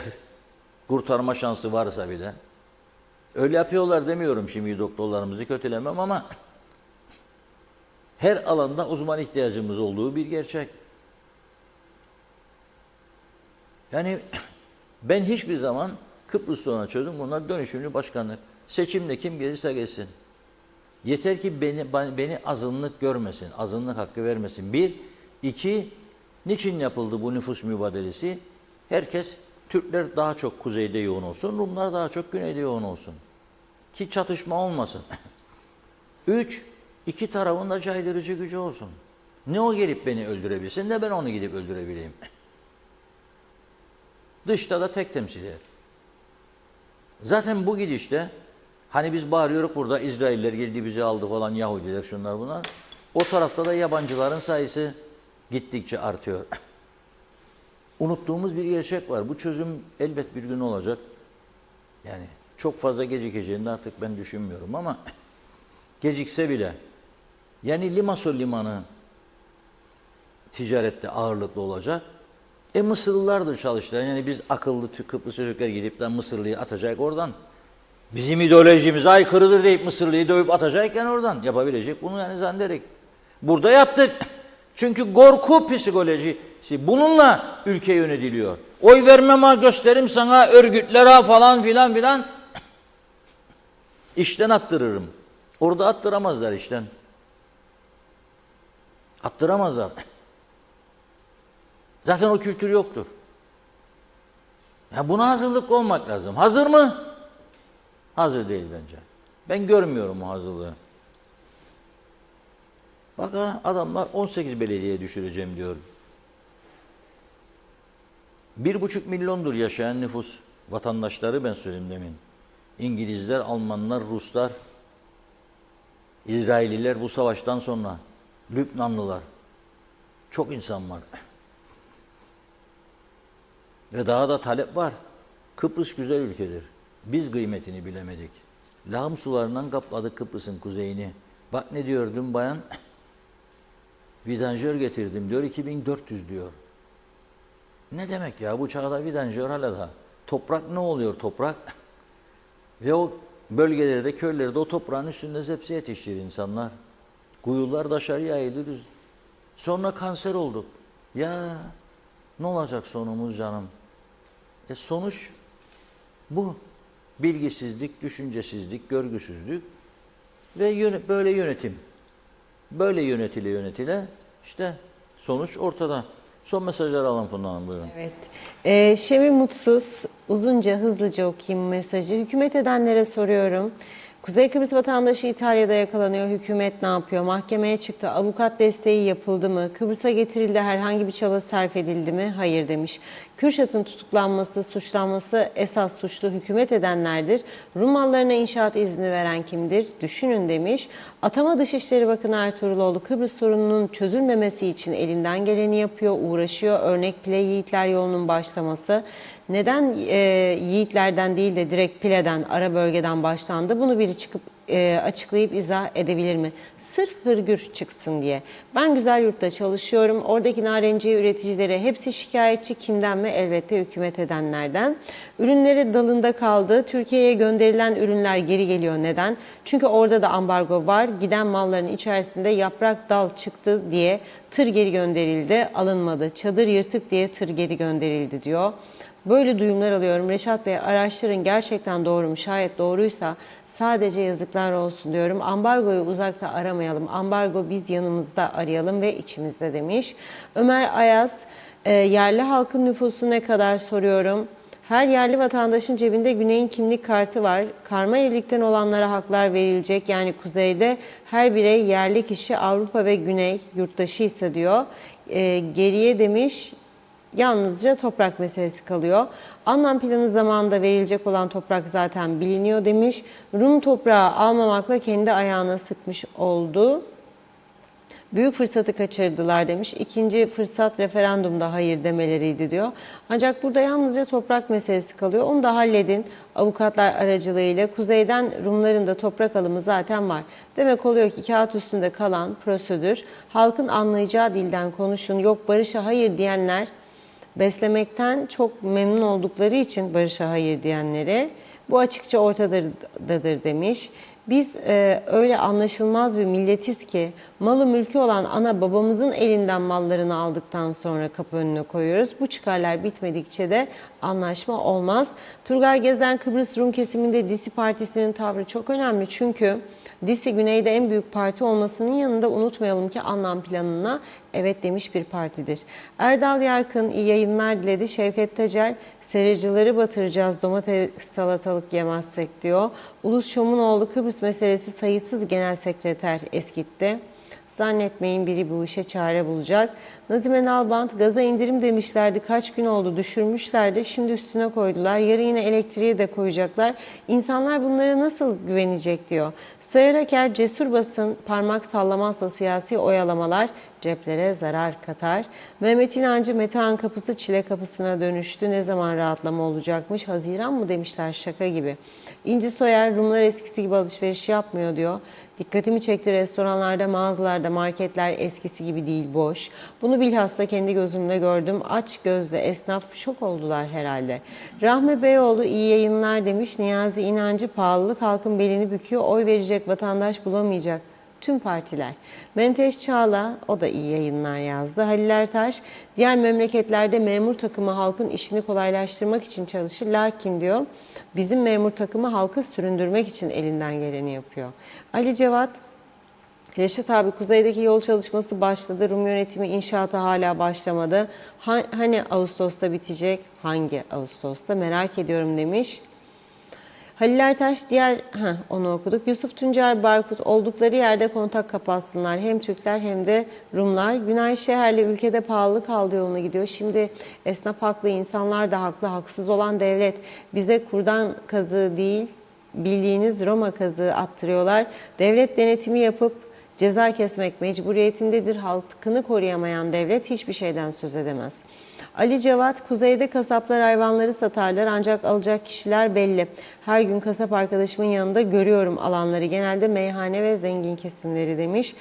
Evet, Mehmet İnancı, Çağlayan kapısı en uygundur Reşat Bey, ticari diyor. Çağlayan restoran var, Tari. Orada diyor, diğer adı Mausa kapısı. Burada bu her iki taraf için de iyi olur. Ali Keleş, öğleden sonra bu güzelim Mausa'mıza yağmur yağdı. Yollar köstebek yuvası oldu. Acaba ne zaman bitecek bu çile? Artık yamasınlar bu yolları demiş.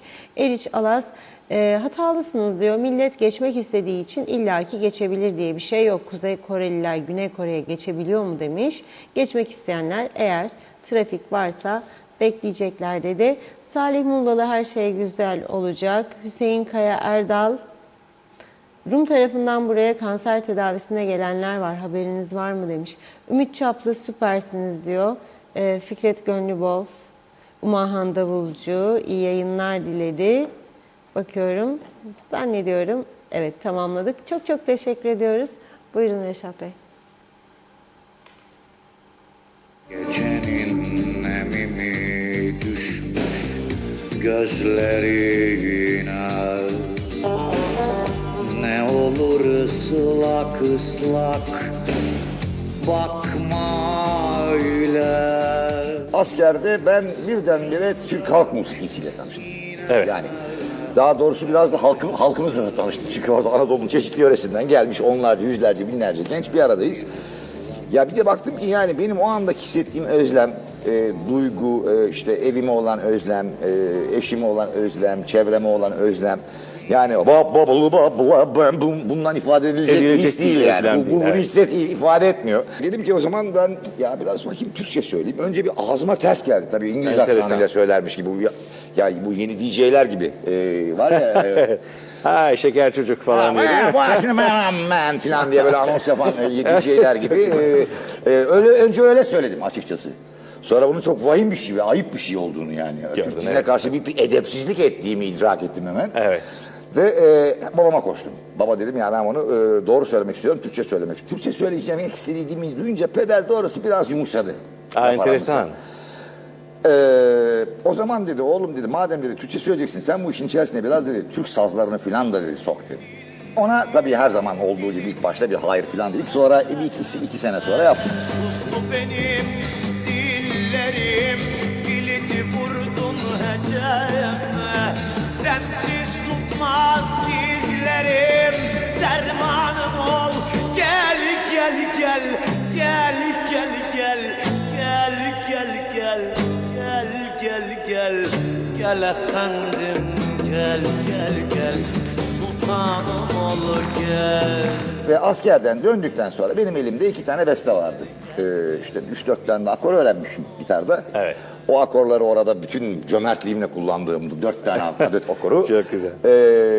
Ki onlar benim müzik çizgimin temel karakteristiği olmuştur. Belirleyicisi olmuştur o akorlar. O sevgili la minör, sevgili re minör, sevgili mi majör, fa majör ve sol majörün değişliğiyle beraber. Çok iyi. Benim bestelerimin temel karakteri omurgasını oluşturur. Çok iyi. Asri gurbet kesti attı sana gelen yollarımı. Gayrı ben kimlere desem çare bulmaz hallarımı. Oy beni belalı beni. 79-87 arası Almanya'da kaldım. Almanya'da yani burasını ben bir yani yurt dışında bir kendi iş kolumla ilgili, yani benim iş kolum ne sanat. Evet.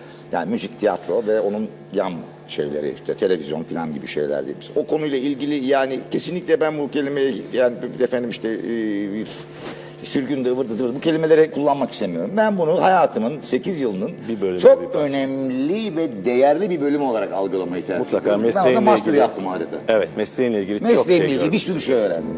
Çok yorgunum.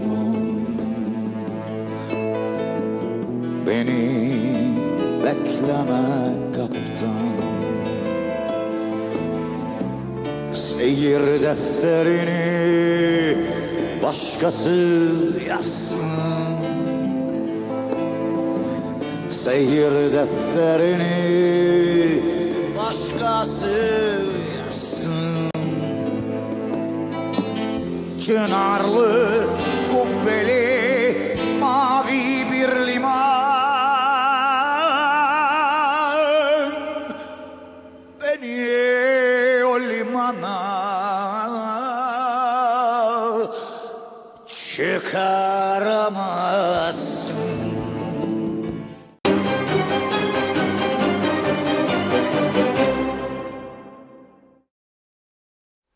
Evet, ölümünün 20. yılı Cem Karaca'nın. Dolayısıyla TRT arşivinden yararlanarak bu Erol Evgin'le kısa hem söyleşi hem müzikli bölümü aktardık sizlere. Gerçekten Türkiye'nin gelmiş geçmiş en önde gelen sanatçılarından biriydi Cem Karaca. Allah'tan rahmet diliyoruz ve bugün de bu son şarkısı bayağı güzeldi zaten. Tüm şarkıları gibi ama bu sonuncu şarkı biraz böyle damardan gidiyor insanlara. Bununla veda edelim. Pazartesi inşallah güzel haberlerle birlikte oluruz diyerek sizlere veda edelim. Çok teşekkür ediyoruz ve tamamlıyoruz sevgili izleyenler. Ben de sağlıklı güzel bir hafta sonu geçirmenizi diliyorum. Yeniden görüşünceye dek hoşça kalın.